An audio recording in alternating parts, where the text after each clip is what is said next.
This is the Mag Prime. This is one of my favorite frames in Warframe.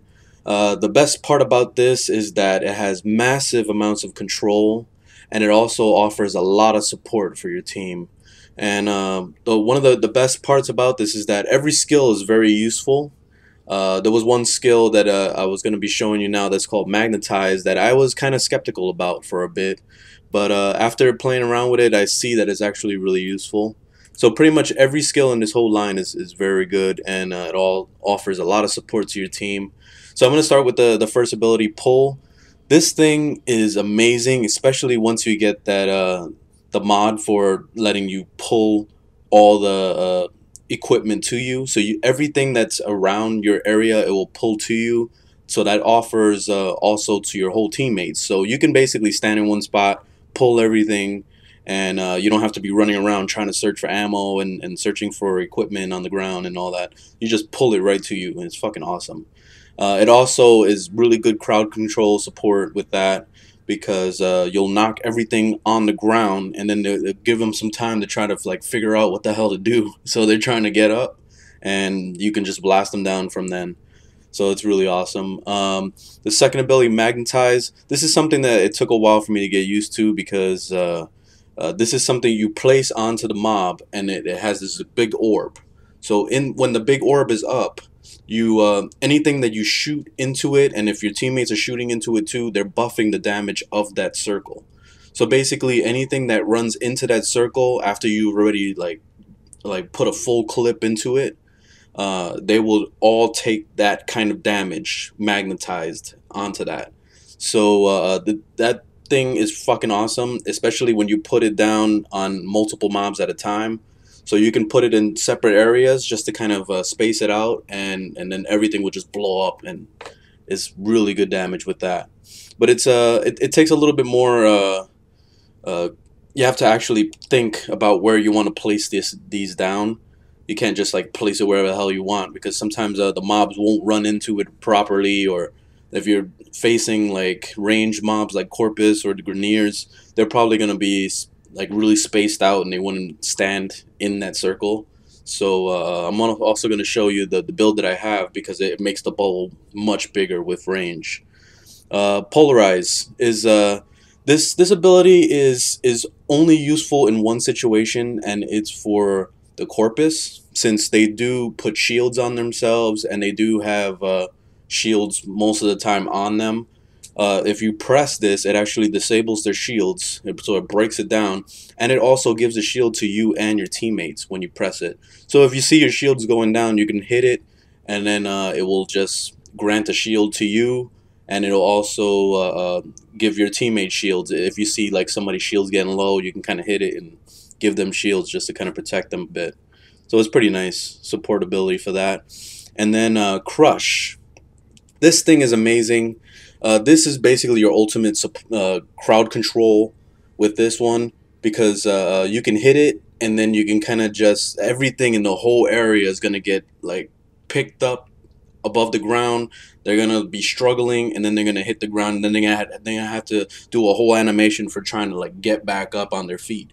So all this time of them like struggling, your teammates can easily just smash the hell out of all of them, or you could even prepare and just shoot the shit out of them if you want to, or pull them again. And like it's just crazy crowd support with this class that it makes it so worth it, and so like there's just something really fun about knocking mobs on their ass and not seeing them get up for a while.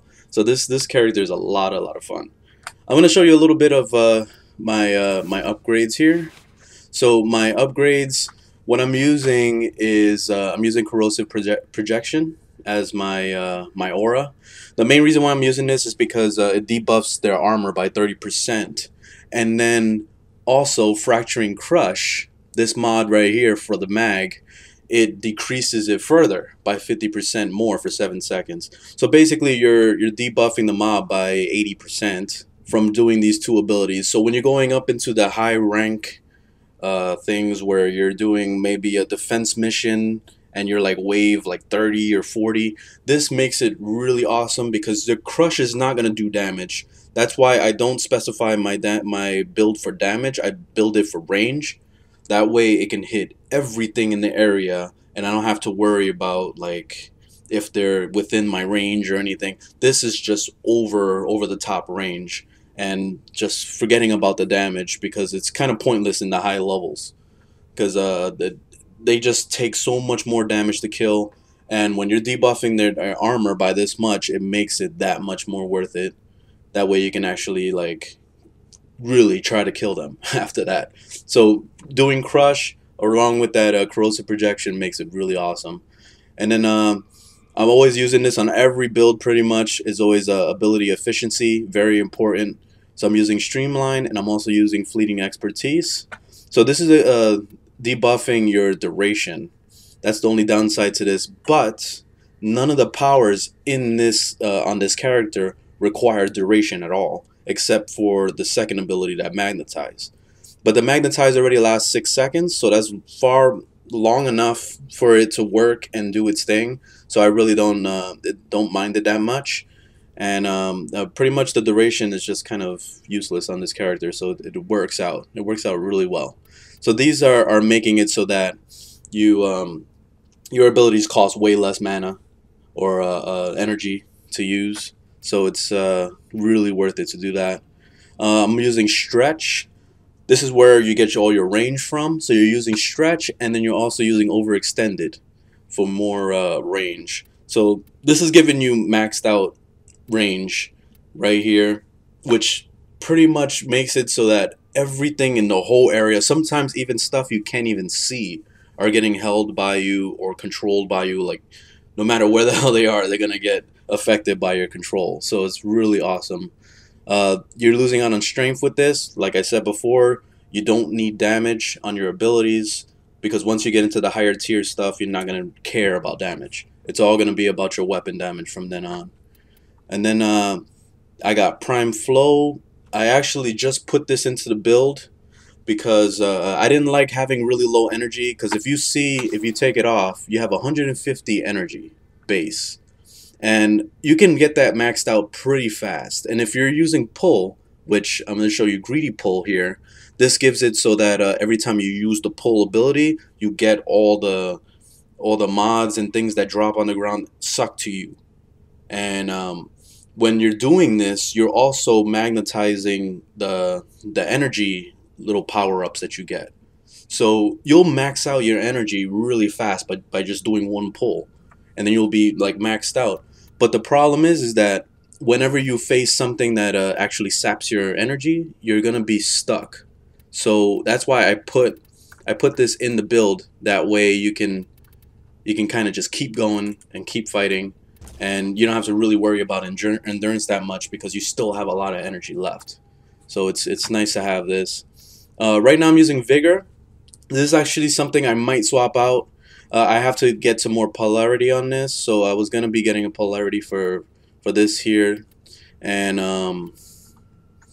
yeah, and I was probably gonna be putting in quick thinking, because I feel like quick thinking is a lot more useful, especially when you're fighting against infested, because infested, what they do a lot of times is they'll be sucking your health. Like they'll have like these mobs that come in and start draining your health, and they won't drain your shields first. They'll just go straight for your health. So you can end up dying because of this. And with quick thinking, you don't die, because what happens is that it's going to be draining your energy when you're really low on health. So you're pretty much incapable of dying as long as you have energy available. So with Prime Flow, you pretty much have a ton of energy. And then also using your pull, you're going to be getting all your energy back. So basically, this makes it so that you're pretty much invincible if you're using quick thinking. Right now I'm using Vigor because that's all I can afford right now. I'm going to have to get another polarity very soon. Okay, so that's the mag. Hope you guys enjoyed the video. Leave a thumbs up if you liked it, thumbs down if you didn't, and I'll see you on the next one. Later, guys.